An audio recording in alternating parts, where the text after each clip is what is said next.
Hello दोस्तों, स्वागत है आप सभी के स्टेट पीसीएस क्लासेस में और डेली करंट अफेयर सेशन में। आज हम 19 फरवरी 2025 का करंट अफेयर डिस्कस करेंगे, जिसमें पहला क्वेश्चन है कि किस देश में राजनयिक संबंधों की 75वीं वर्षगांठ पर प्रसिद्ध तमिल कवि थिरुवल्लुवर की प्रतिमा का अनावरण किया गया। तो ये जो है भारत और फिलीपींस के संबंधों को बढ़ावा देने के लिए फिलीपींस में किया गया है।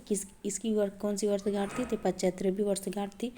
और जो तमिल कवि तिरुवल्लुवर थे किस युग से संबंधित है? तो ये संगम युग से संबंधित हैं। इनकी रचना का नाम थिरुक्कल रचना है। और ये जो अनावरण किया गया, कहाँ पर किया गया? तो अनावरण गुल्लास कॉलेज फिलीपींस में किया गया है। और फिलीपींस के बारे में देखते हैं कि फिलीपींस की राजधानी क्या है। तो फिलीपींस की राजधानी मनीला है। यहाँ पर चावल अनुसंधान केंद्र भी है। और भारत ने पहली जो ब्रह्मोस मिसाइल थी किसको निर्यात की थी? तो पहली जो है फिलीपींस को ही निर्यात की थी। फिलीपींस में ज्वालामुखी पाई जाती है, जैसे माउंट मेरापी, ये सभी ज्वालामुखी पाई जाती हैं। आगे बढ़ते हैं, नेक्स्ट क्वेश्चन देखते हैं कि भारतीय सेना किस देश के साथ संयुक्त सैन्य अभ्यास धर्म गॉर्जियन का छठा संस्करण प्रारंभ करेंगी? तो इसका जो है छठा संस्करण भारत और जापान के बीच में हुआ। धर्म गॉर्जियन किसके मध्य होता है? सबसे पहले ये जानिए। तो ये भारत और जापान के मध्य होता है। और इसका आयोजन कहाँ किया गया है? तो इसका आयोजन माउंट फ्यूजी जो कि जापान में है, वहाँ पर किया गया। ये कैसा अभ्यास? ये सैन्य अभ्यास है, आतंकवाद के विरोधी जो है आतंकवाद विरोधी अभ्यास है। और इसका छठा क्रम इस बार हुआ है। और पाँचवा क्रम कहाँ पे हुआ था? तो पाँचवा क्रम जो है भारत के महाजन फील्ड जो कि राजस्थान में हुआ था, मतलब 2024 में। और जापान के बारे में देखेंगे। जापान की राजधानी टोक्यो है। यहाँ की येन जो है इसकी करेंसी है। और जापान को सुकुमारों का देश भी कहा जाता है। यहाँ पर बहुत सारी इंपॉर्टेंट जो कि पूछे जाते हैं, इसकी सीक्वेंस भी पूछ ले जाते हैं। द्वीप हैं, कौन कौन से द्वीप हैं? तो इस द्वीपों का सीक्वेंस है कि पहले है होक्काइडो है, फिर होन्शू है, फिर शिकोक्यू है, फिर क्यूशू है। ये जो है जापान के द्वीप हैं। आगे बढ़ते हैं और आज का नेक्स्ट क्वेश्चन देखते हैं कि भारतीय बीमा विनियामक और विकास प्राधिकरण की बीमा जो ट्रिनिटी है, इसके तहत कौन सा पहल प्रारंभ हुई है? तो इसकी पहल जो है, कौन सी पहल प्रारंभ हुई है? तो इसमें 3 पहल शुरू की गई है। और सबसे पहले देखेंगे कि इसकी स्थापना कब हुई थी। इरडा की जो है स्थापना हुई थी 1999 के एक्ट से। और इसका हेडक्वार्टर कहाँ पे है? तो हेडक्वार्टर हैदराबाद में है। इसमें तीन पहल को शामिल किया गया है। पहला है बीमा सुगम, दूसरा है बीमा विस्तार, तीसरा है बीमा वाहक। तो बीमा सुगम के तहत बीमा प्रक्रिया को आसान बनाया जाएगा। और बीमा विस्तार के तहत दुर्घटना जो होती है, दुर्घटना प्लस जीवन प्लस संपत्ति का जो है कवर किया जाएगा। और जो बीमा वाहक है ये महिलाओं के लिए है। तो ये सभी जो है शुरू की गई हैं।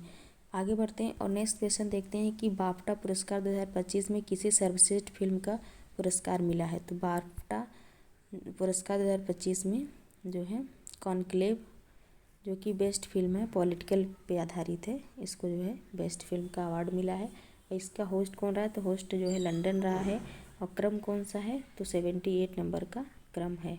इसको ब्रिटिश एकेडमी अवार्ड भी कहा जाता है।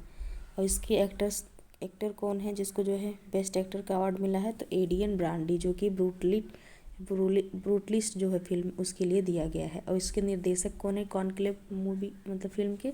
तो एडवर्ड वेचर जो है इसके निर्देशक हैं। आगे बढ़ते हैं, उसके नेक्स्ट क्वेश्चन देखते हैं कि चर्चा में रही मत्स्य 6000 का संबंध किससे है? ये बहुत ही इंपॉर्टेंट क्वेश्चन है। तो इसको जो है पृथ्वी विज्ञान मंत्रालय द्वारा शुरू किया गया है। ये एक जो है पूछ लेगा कि मत्स्य 6000 क्या है? तो ये जो है पनडुब्बी सबमरीन है जिसको कहते हैं। और उसके बाद इसका उद्देश्य क्या है? इसका उद्देश्य गहराई में अनुसंधान करना है। इसको जो है समुद्रयान मिशन भी कहा गया है। तो ये भी पूछ सकता है कि समुद्रयान मिशन क्या है? समुद्रयान मिशन के तहत मत्स्य 6000 क्या है? तो ये पनडुब्बी सबमरीन है। आगे बढ़ते नेक्स्ट क्वेश्चन देखते हैं। आज का ये भी बहुत इंपॉर्टेंट क्वेश्चन है क्योंकि अभी हाल ही में मुख्य चुनाव आयुक्त बने हैं नए। तो देखते हैं कि देश का 26वां मुख्य चुनाव आयुक्त किसे नियुक्त किया गया है? तो ज्ञानेश कुमार को देश का मुख्य चुनाव आयुक्त जो है नियुक्त किया गया है। और ये पहले किसको रिप्लेस करेंगे? तो ये राजीव कुमार को रिप्लेस करेंगे। और इस किसके द्वारा इसको चयन किया गया? तो चयन समिति के द्वारा पहली बार जो है चाहिए, बहुत ही इंपॉर्टेंट क्योंकि पहली बार चयन समिति के द्वारा जो बनाई गई थी उसके द्वारा चयन किया गया, जिसमें पहली बार पीएम और गृह मंत्री और लोकसभा के विपक्ष के नेता इसमें शामिल हैं। ये बहुत ही इंपॉर्टेंट है कि चयन समिति में कौन कौन शामिल है, तो पीएम, प्रधानमंत्री, गृह मंत्री और लोकसभा के विपक्ष के नेता।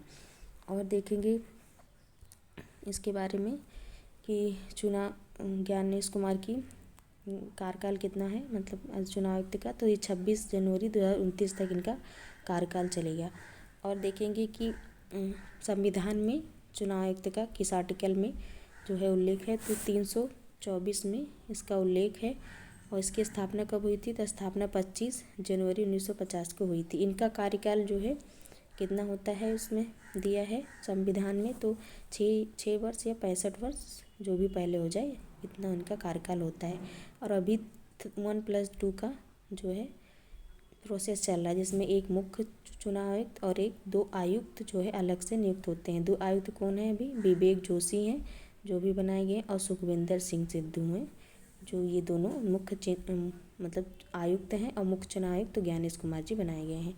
तो ये सभी चुनाव आयुक्त के बारे में रही, चुनाव आयोग के बारे में। आगे बढ़ते हैं, नेक्स्ट क्वेश्चन देखते हैं क्या है। नेक्स्ट क्वेश्चन है कि देश की पहली ग्लोबल कैपेबिलिटी सेंटर GCC नीति का अनावरण किसने किया है, तो इसका जो है अनावरण मध्य प्रदेश ने किया है। और नोडल एजेंसी कौन है, तो नोडल एजेंसी इलेक्ट्रॉनिक्स विकास निगम लिमिटेड है। इसका उद्देश्य क्या है, नवाचार को बढ़ावा देना और उद्योगों को बढ़ावा देना है। और पोर्टल कौन सा है, इसे पोर्टल भी साथ में लॉन्च किया गया है। तो पोर्टल कौन सा है, नो क्वेरी जो है इसका पोर्टल है। निवेश क्रिया को आसान बनाने के लिए पोर्टल भी लॉन्च किया गया है मध्य प्रदेश के CM के द्वारा। आगे बढ़ते हैं, नेक्स्ट क्वेश्चन देखते हैं कि AI ग्रोक 3 का अनावरण किसने किया, तो एलोन मस्क ने किया है, जो कि AI कंपनी XAI कंपनी के द्वारा किया गया है। और इसका जो है उद्देश्य है कि उद्देश्य नहीं, इसका जो है अर्थ होता है कि किसी भी चीज़ को पूरी तरह गहराई में समझना, इसका ग्रोक 3 का अर्थ होता है। और ये AI चैटबॉट का वर्ल्ड का फास्टेस्ट स्मार्ट चैटबॉट माना गया है।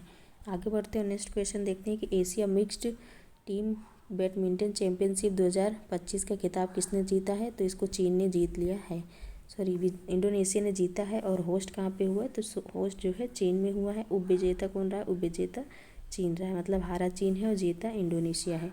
इंडोनेशिया के बारे में देखेंगे कि इंडोनेशिया की राजधानी क्या है, इसकी राजधानी जकार्ता है। इसको द्वीपों का देश भी कहा जाता है। और क्या बोलते हैं, यहाँ पर सबसे ज़्यादा मुस्लिम आबादी भी है। आगे बढ़ते हैं, नेक्स्ट क्वेश्चन देखते हैं। इसके पहले देखते हैं कि फर्स्ट ओलंपिक जो ई स्पोर्ट गेम है वह जो है 2027 में सऊदी अरब में होगा। अगला क्वेश्चन देखते हैं कि वंचित महिलाओं के उत्थान के लिए जी सफल पहल किसने लॉन्च किया है, तो गुजरात ने जो है जी सफल पहल लॉन्च किया है। इसका जो है फुल फॉर्म है scheme for Antyodaya families of livelihood.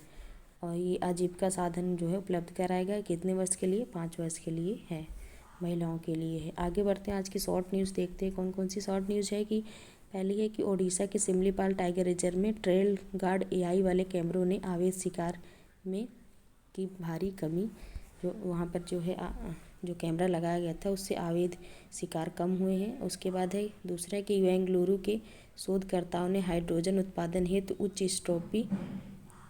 Atrophy मिश्र धातु PTPD कोनिमन की जो है उसको विकसित किया। उसके बाद ADR की रिपोर्ट के अनुसार वित्तीय 2023-24 में भाजपा को मिला सर्वाधिक 4340 करोड़ का चंदा, 43,040 करोड़ का जो है चंदा मिला।